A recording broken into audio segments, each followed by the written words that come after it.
We're asking, are we too dependent on the net? What is really going to happen in the event of an actual internet apocalypse that people are talking about? Well, joining us tonight on this discussion, Jiten Jain, co-founder of the Hackers Conference, a cybersecurity analyst. Also being joined by Aparna Vishwanathan, barrister at law and author of Cyber Law, Indian and International Perspectives. Suresh Ramasubramaniam joins us also.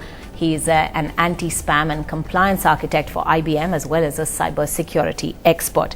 Jiten, let me just begin with you. Considering, how many online doomsday prophets are calling this the end of the internet, was it really that big, and what was it exactly? I think we are stretching it too far. It's not the end of the internet, and I think it's the beginning of a new era, the new style of attacks. And this is not the first time these DNS amplification attacks have taken place. They did take place in 2011 and 2012 also, when Anonymous was targeting MasterCard and Visa for denying services to WikiLeaks. But to say that India is affected due to this, I think it's completely wrong. We are facing problems because of this cut in the optic fiber cables, undersea cables, and we are not the bigger victim of this DDoS attacks which are targeted against spam house. So to say that this is going to be the end of internet, I think we are stretching it too far. But really, when it comes to our daily lives, when we look at just how much time we spend on the internet or how much we use the internet, whether it's for banking operations, for tracking our stock market portfolios or investing, in the event of an internet collapse, what would we really do, Aparna, if you'd like to reflect on that? Well, I think these sort of scenarios we've already seen in the first two web wars, against Estonia in 2007 and against Georgia in 2008. And in those cases, the websites which were attacked, yes, they did shut down for a while, and then really the activity, the internet banking and everything resumed as normal. These current attacks are conceptually very different because they have attacked the DNS, which you cannot just simply shut down. But you talk about in your books about cyber warfare being, in a sense, the warfare of the future that's almost upon us, and the world wars of the past will be the web wars of the future.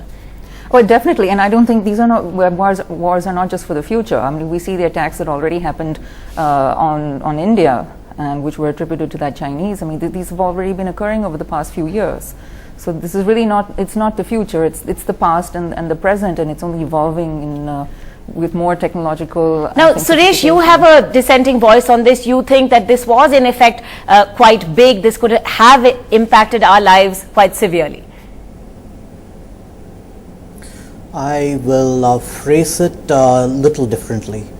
The first thing is that, as you're probably aware from media reports, the cable cut off the coast of Egypt is claimed to be sabotage, with the Egyptian Navy having arrested 3 people in a high-speed boat with underwater welding gear, who are alleged to have dived underwater and physically cut the cable. And undersea cables are subject to all kinds of damage from ships dragging down anchors, or from earthquakes and tsunamis, which can shift a lot of mud and everything else undersea and cause massive damage.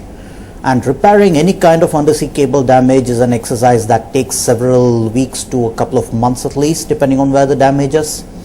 And it also costs millions of dollars because you have to transport very expensive, very sensitive equipment, including high-tech submersibles, on a ship all the way there.